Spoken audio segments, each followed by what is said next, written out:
Shalom, que la paix soit avec vous. Bienvenue à notre rendez-vous désormais habituel, rendez-vous de Christ à l'œuvre. Christ à l'œuvre, nous allons trouver l'œuvre de Christ aujourd'hui dans l'évangile selon Jean, Jean chapitre 9, je lis la parole de Dieu. Jésus vit en passant un homme aveugle de naissance. Ses disciples lui demandèrent, Rabbi, qui a péché, lui ou ses parents, pour qu'il soit né aveugle?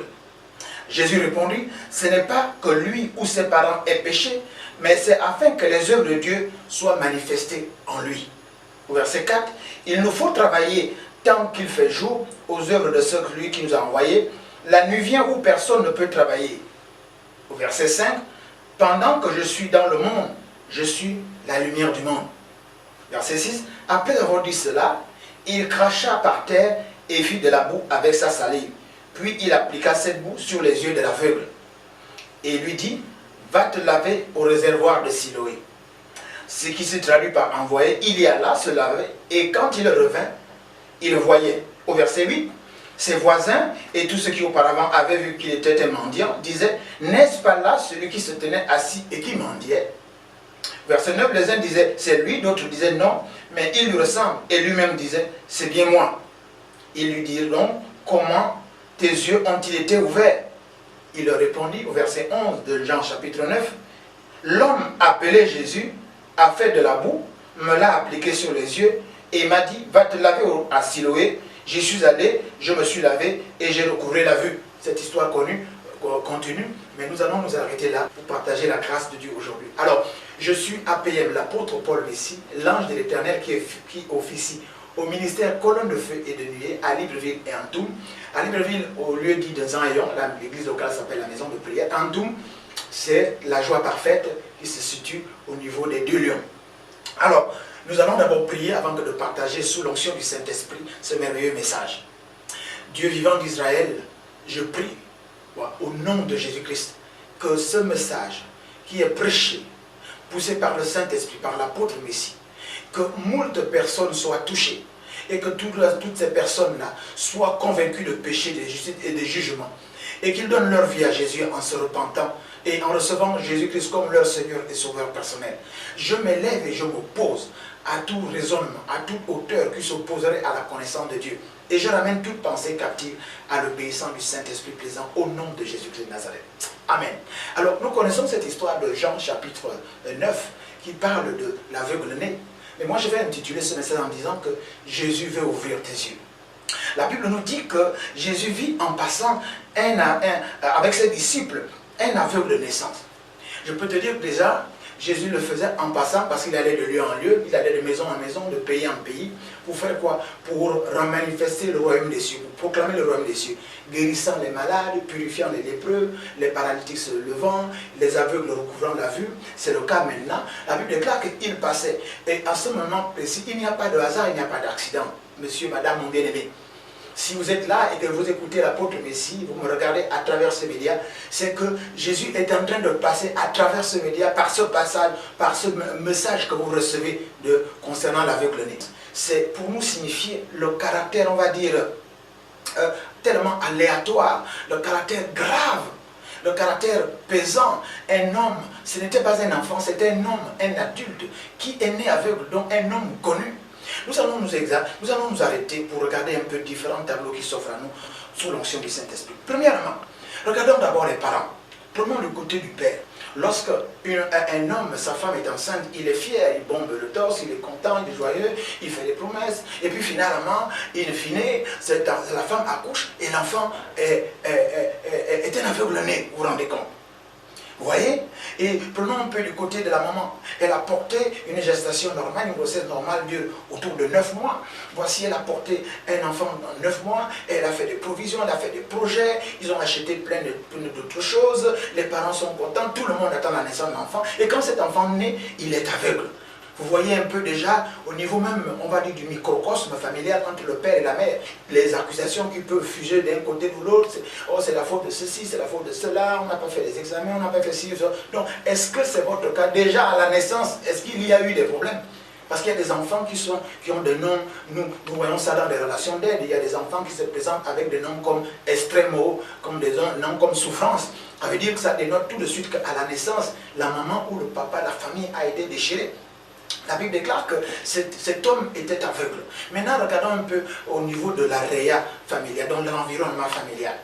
Papa et maman ont un enfant, voici, il naît aveugle. Toutes les connaissances, alors que quand un enfant naît, n'est-ce pas, le cercle de famille s'agrandit et les gens viennent pour célébrer la joie. Oh, qu'est-ce qui arrive? Cet enfant-là est aveugle. Vous voyez, la frustration, la déception, les questions dont on se pose. Et puis à la limite, peut-être que cet enfant-là, on n'osait même plus le présenter parce qu'un enfant qui naît avec un handicap aussi ainsi important. Donc, est-ce que c'est votre cas? Est-ce que les parents ne sont pas fiers de vous? Est-ce que les parents, de votre naissance, est-ce qu'ils ne vous présentaient pas? Ils n'étaient pas fiers de vous, de votre façon d'être, de votre physique, peu importe. Mais il n'y a pas de hasard, il n'y a pas d'accident. Écoute bien, reste encore avec, pour continuer, pour suivre la suite de ces messages. La Bible déclare que cet homme-là était aveugle de naissance. Et l'aveugle, c'est quoi? Un aveugle, c'est quelqu'un qui ne voit pas. C'est quelqu'un qui a une vue, on va dire, partielle ou totalement fermée. Donc quelqu'un qui n'a aucune appréhension, aucune préhension même de représenter quelque chose qui existe. En d'autres termes, ça veut dire quoi? Peut-être les choses physiques, il oserait peut-être palper, des choses comme une table. On pourrait dire que ceci est un livre suivant de mon geste. Mais il ne sait pas ce que c'est qu'une couleur. Il ne sait pas ce que c'est que certaines choses. Donc c'est vraiment on va dire que c'est un élément important de la vie, la vue. Ce sens-là est capital parce qu'avec le sens de la vue, il y a beaucoup de choses, on échappe au danger. On n'est pas forcément obligé d'entendre. On peut discerner beaucoup de choses, on peut saisir beaucoup de choses, on peut affranchir beaucoup de choses, on peut effectivement être connecté à beaucoup de choses. Mais lui, cet homme-là, il n'avait rien du tout. Il n'avait rien du tout. Il était déjà un homme adulte. Donc, ça veut dire quoi? Ça veut dire que depuis votre naissance, monsieur, madame, oui, je m'adresse à vous, je m'adresse à toi. Depuis ta naissance, tu ne vois rien du tout. On va parler, il y a d'autres cécités qui ne disent pas leur nom. Il y a depuis ta naissance, on va dire, parler comme tout le monde, tu n'as pas eu la chance. Et la chance ne t'a pas souri, tu n'as pas eu de la faveur. Et voici, maintenant tu as grandi, ou que tu ne vois rien professionnellement, tu ne vois rien maritalement, tu ne vois rien matériellement, spirituellement non plus. Tu es complètement on va dire, dans le noir, parce que tu ne vois rien du tout. Parce que ce qui est important, si vous demandez à un aveugle s'il voit, il va vous dire qu'il voit, mais il voit noir. C'est peut-être votre cas, vous ne voyez rien. Vous êtes dans une famille où, effectivement, vous ne voyez aucune faveur, vous n'avez aucune appréciation, vous ne discernez rien du tout. La Bible déclare que voici ce Jésus passait et puis il a vu cet aveugle. C'est votre cas maintenant. Ce message s'adresse à vous. Et ses disciples posent une question surprenante. Ils disent, mais attendez, Seigneur, comment se fait-il que cet homme-là, n'est-ce pas, soit aveugle à cet âge-là? Est-ce que c'est la faute de ses parents ou bien c'est la faute de son propre péché? Attends, c'est une question quand même surprenante. S'il est déjà né aveugle, donc ce n'est pas la faute ce n'est pas son péché. Et puis, Jésus n'a pas dit non plus que ses parents n'avaient pas péché, mais il répond pour dire que Dieu a laissé, ce n'est pas que lui et ses parents aient péché, mais c'est afin que les œuvres de Dieu soient manifestées par lui. Alors vous avez une bonne nouvelle, bien aimé, vous avez une bonne nouvelle. Si vous avez l'aveuglement professionnel, l'aveuglement familial, social, l'aveuglement culturel, spirituel, financier, vous ne voyez rien dans votre vie, vous n'avez aucune ouverture. Parce que l'aveuglement également, on peut prendre une pièce, lorsqu'une pièce n'a pas d'ouverture, on appelle ça une pièce aveugle. Donc quelqu'un qui est né et qui n'a donc aucune ouverture, ni ouverture professionnelle, ni ouverture maritale, ouverture spirituelle, ni ouverture sociale. Donc quelqu'un qui est complètement fermé, qui est prisonnier, n'est-ce pas, des ténèbres. Il n'a aucune ouverture, il ne peut rien faire, il n'a aucune ouverture au niveau du métier, il n'a aucune ouverture scolaire, parce que c'est déjà un adulte. Donc quelqu'un qui ne voit pas, il serait peut-être difficile pour lui d'apprendre. Mais peu importe, la Bible déclare que Jésus a dit, ce n'est pas sa faute. Ce qui vous arrive, il n'y a pas de hasard, il n'y a pas d'accident. Si vous écoutez ce message, c'est que vous rentrez dans ce cas-là. Jésus dit que votre souffrance actuelle n'est pas due parce que vous avez péché, parce que vous êtes né comme ça. Elle n'est pas due non plus parce que vos parents ou bien tes parents ont péché ou ont fait quelque chose qui déplaît à Dieu. Non, mais simplement, Jésus voulait montrer, Dieu voulait manifester les œuvres magnifiques de sa gloire. Dieu voulait montrer sa puissance à travers vous. Dieu veut montrer sa puissance en changeant votre vie. Dieu veut montrer sa puissance en vous ouvrant les yeux.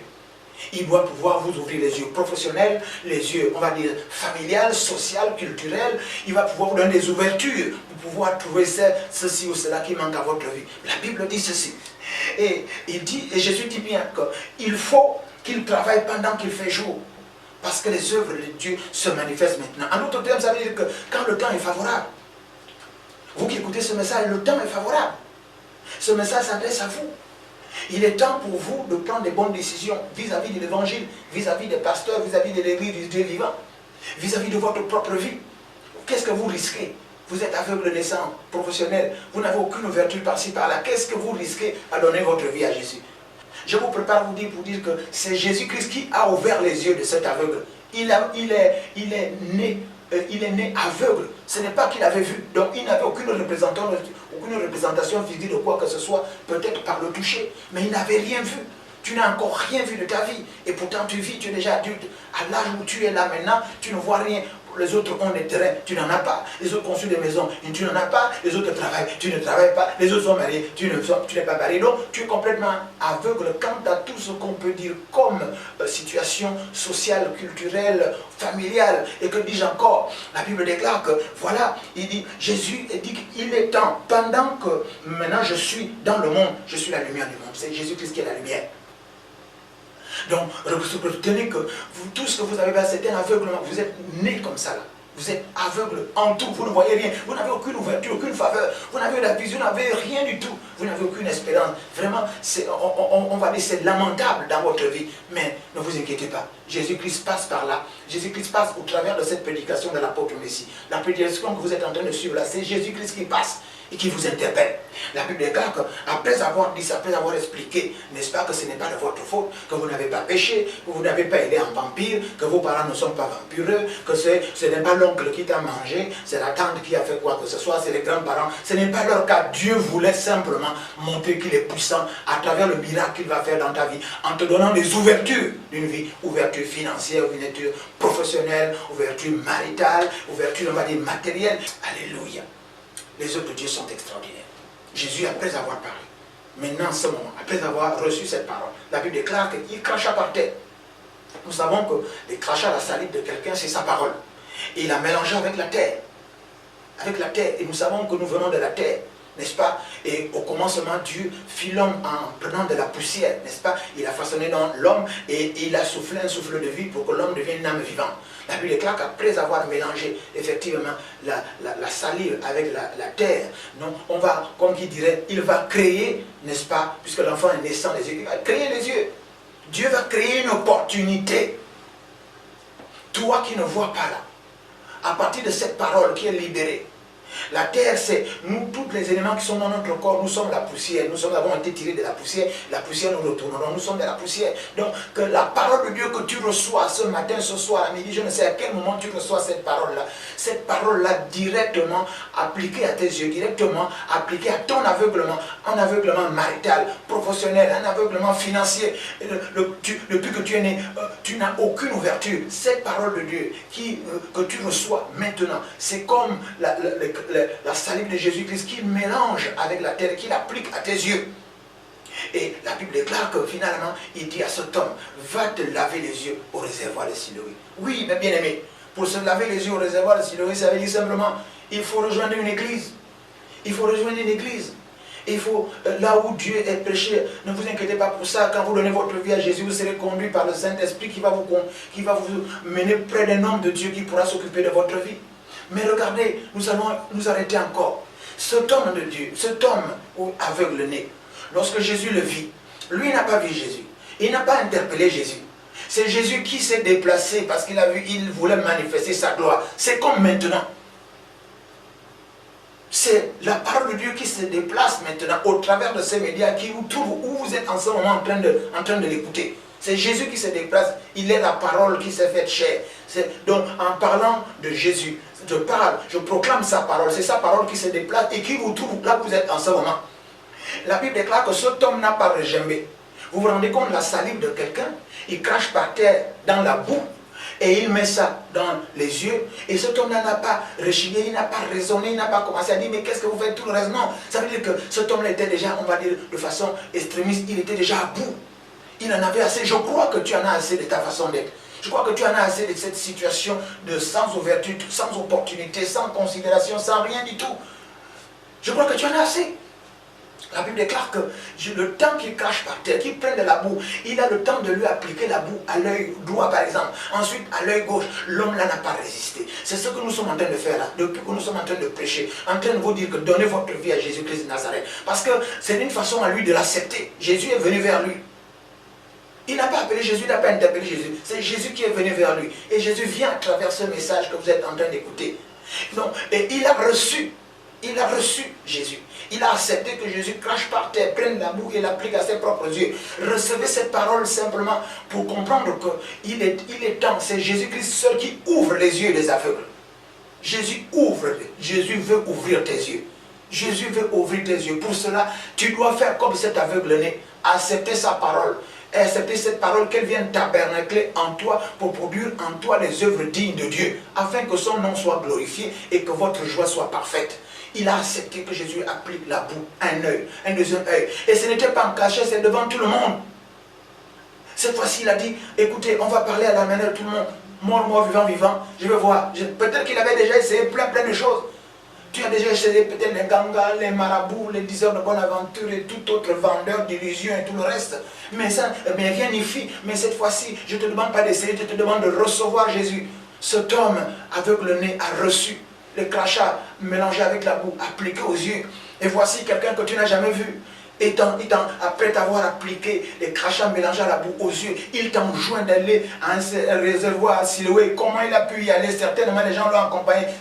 Mais la Bible déclare, il y allait. Mon bien-aimé, à ce niveau de l'application, fais comme l'aveugle-né. Toi qui n'as pas d'opportunité, toi qui es sans ouverture, tu n'as qu'une faveur, donne ta vie à Jésus. Comment? En répétant simplement après moi. Accepte les crachats et la boue appliqués aux yeux et nous allons vous envoyer au réservoir. Alors, répète après moi. Seigneur Jésus, depuis ma naissance, je n'ai aucune ouverture. Je suis comme une pièce fermée. Aucune faveur. Je ne vois rien. Je suis né aveugle dans tous les domaines de la vie. Merci à partir de cette parole de Dieu prêchée par l'apôtre Messie. Voici, j'accepte, je te reçois comme mon sauveur et Seigneur personnel. Et je donne ma vie et tout. Et donne-moi ton esprit. Je prie cela au nom de Jésus. Voici, bienvenue. Alors, tu vas aller dans un réservoir.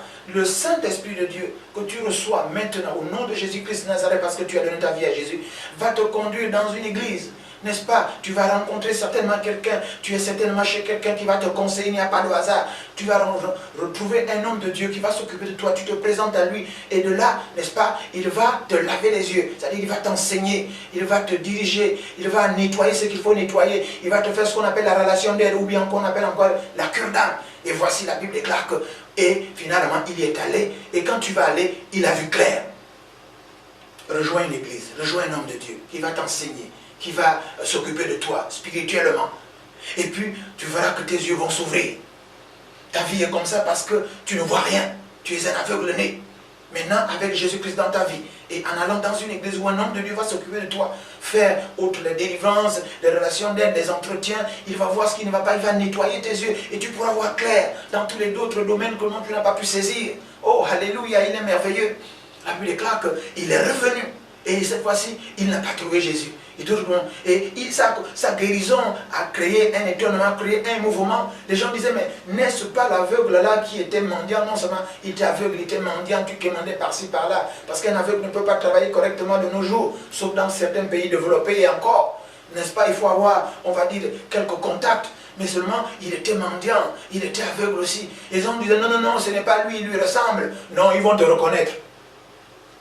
Ceux qui te voyaient mendier, ceux qui voyaient que tu n'avais pas de chance, tu n'avais pas d'ouverture, tu n'avais aucune faveur, ils vont te reconnaître. Et lui-même disait, non, non, non, non, il lui ressemble. Lui-même disait, non, c'est moi. Et, mais comment est-ce que tu as retrouvé la vue? La Bible est claire qu'il lui-même répondait simplement en rendant témoignage à la gloire du Seigneur Jésus. Il dit, l'homme qu'on appelle Jésus. À ce niveau-là, il ne le connaît même pas encore, mais il lui a au moins... Il a accepté, puisqu'il a accepté qu'il malaxe de la boue avec la salive et lui applique aux yeux et lui dit d'aller au réservoir. Il est revenu pour reconnaître, justement, ne t'inquiète pas pour cela. L'homme qu'on appelle Jésus m'a appris de la salive, n'est-ce pas? Il a mélangé avec la boue, il m'a appliqué aux yeux, il m'a dit, va au réservoir. Je suis allé comme je suis revenu et maintenant je vois. Et plus loin, nous allons voir que cette histoire continue effectivement avec... mais ce qui nous intéresse aujourd'hui, c'est simplement vous dire que vous qui ne voyez rien dans votre famille, dans votre travail, vous n'avez aucune perspective d'avenir ni de développement. Jésus-Christ ouvre les yeux. Vous avez une nécessité, vous êtes aveugle depuis votre naissance, vous n'avez aucune faveur. Vous ne savez même pas, parce qu'il y a des gens, quand on leur pose la question, ils disent, mais qu'est-ce que tu voudrais même faire dans la vie? Il dit, je ne sais pas. Donc il n'a aucune perspective, aucune vision, il ne sait même pas ce qu'il doit faire. Gloire au Seigneur Jésus. Je voulais simplement, par la grâce de Dieu, poussé par le Saint-Esprit, pour te dire que toi qui ne vois rien dans ta vie, donne ta vie à Jésus. Jésus ouvrira tes yeux. Merci. Encore une fois, si tu m'as saisi maintenant, là, répète après moi. Seigneur Jésus, j'ai écouté ton message, ton appel. C'est toi qui es venu vers moi. Tu m'as interpellé aujourd'hui. Parce que je suis aveugle de naissance. Je ne vois rien professionnellement. Je ne vois rien matériellement. Je ne vois rien, on va dire, financièrement. Mais par ce message, tu as appliqué, n'est-ce pas, les crachats, mélangé de la boue à mes yeux. Et je vais aller au réservoir de Siloé, n'est-ce pas? Et c'est pour ça que je t'accepte et je te reçois comme mon sauveur et Seigneur personnel. Pardon, donne-moi ton esprit et je me répands de tous tes péchés, de tous mes péchés. Et j'ai pris cela au nom de Jésus. Voici, je vais encore prier pour vous, Père Céleste, dans le nom béni de Jésus. Cet homme, cette femme, cet enfant, ce jeune homme, ce vieillard, je ne sais qui, je prie afin que la grâce que tu as manifestée, selon qu'il est écrit dans 2 Corinthiens chapitre 5, verset 17, que lorsque quelqu'un est en Christ, il devient une nouvelle création. Les choses anciennes sont passées, voici toutes choses sont devenues nouvelles.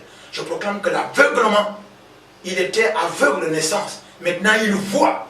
Donc Jésus-Christ est la lumière qui éclaire tout le monde. Que la lumière soit dans ton travail, que la lumière soit dans ton mariage, que la lumière soit financièrement, que la lumière soit, on va dire, maritalement, que la lumière soit dans ta famille, que la lumière soit dans tous les domaines de ta vie. Pourquoi? Parce que tu vois. Pourquoi? Parce que Jésus-Christ t'a ouvert les yeux aujourd'hui. Alléluia. Je suis donc l'apôtre Paul Messie, l'ange de l'Éternel qui se tient devant Dieu. Je suis au ministère Colonne de Feu de Nuit, à Libreville et en Toum. En Zanaïo, en Libreville, à la maison de prière, l'église locale, la maison de prière, qui est en Zanaïo 4. Et en Toum, la joie parfaite, qu'on appelle la cathédrale joie parfaite de Toum, à côté des deux lions. Alors, vous pouvez envoyer des SMS. Les numéros s'affichent à l'écran. Nous sommes au Gabon, donc l'indicatif est 241. Il y a 06 63 06 40, 06 63 06 40. Vous pouvez également essayer de nous joindre par le 05 32 58 80, 05 32 58 80. Vous pouvez envoyer des SMS. Si vous appelez, je vais décrocher, je réponds à tout moment. Et si vous envoyez les SMS, je réponds à tous les SMS. Je peux prendre un jour ou deux, voire plus, parce qu'il ne s'agit pas de répondre simplement pour vous faire plaisir, non. Il s'agit de prendre votre requête, de l'amener auprès du Seigneur Jésus-Christ dans la prière et qui à lui de me donner une réponse que je me ferai un plaisir et un devoir de vous signifier par un retour de SMS. Vous pouvez également nous rejoindre physiquement en communion spirituelle et fraternelle parce que nous officions à Libreville tous les jeudis à partir de 18h30. Nous prions pour tous les cas d'aveuglement professionnel, les cas d'aveuglement familial. Le Seigneur Jésus-Christ ouvre les yeux dans tous les domaines. Vous pouvez venir à partir de 18h30. Et puis il y a un grand culte d'adoration comme tous les dimanches à partir de 9h, n'est-ce pas, à l'église, la maison de prière en Zanaïo 4. Et en Toum également, n'est-ce pas, à la cathédrale Joie Parfaite qui est située à côté des deux lions, n'est-ce pas, en allant vers Toum, juste derrière les eaux et forêts. Ça se voit depuis la route, ne vous inquiétez pas. Le Saint-Esprit de Dieu vous conduira. Et là-bas également, nous avons un culte en semaine, tous les mercredis à partir de 17h. N'est-ce pas, de 17h à 18h30, n'est-ce pas, vous venez et on vous recevra. Et puis le dimanche, le grand culte du dimanche, à la Joie Parfaite en Toum, n'est-ce pas, à partir de 10h, n'est-ce pas. Alors, vous pouvez également venir, je reçois 100 rendez-vous, de mardi à vendredi, à partir de 15h30, au siège à Libreville, en Zanaïo, à l'université, à l'école publique de Zanaïo 4, derrière la résidence de Gand. Shalom, shalom, que Dieu vous bénisse, à très bientôt.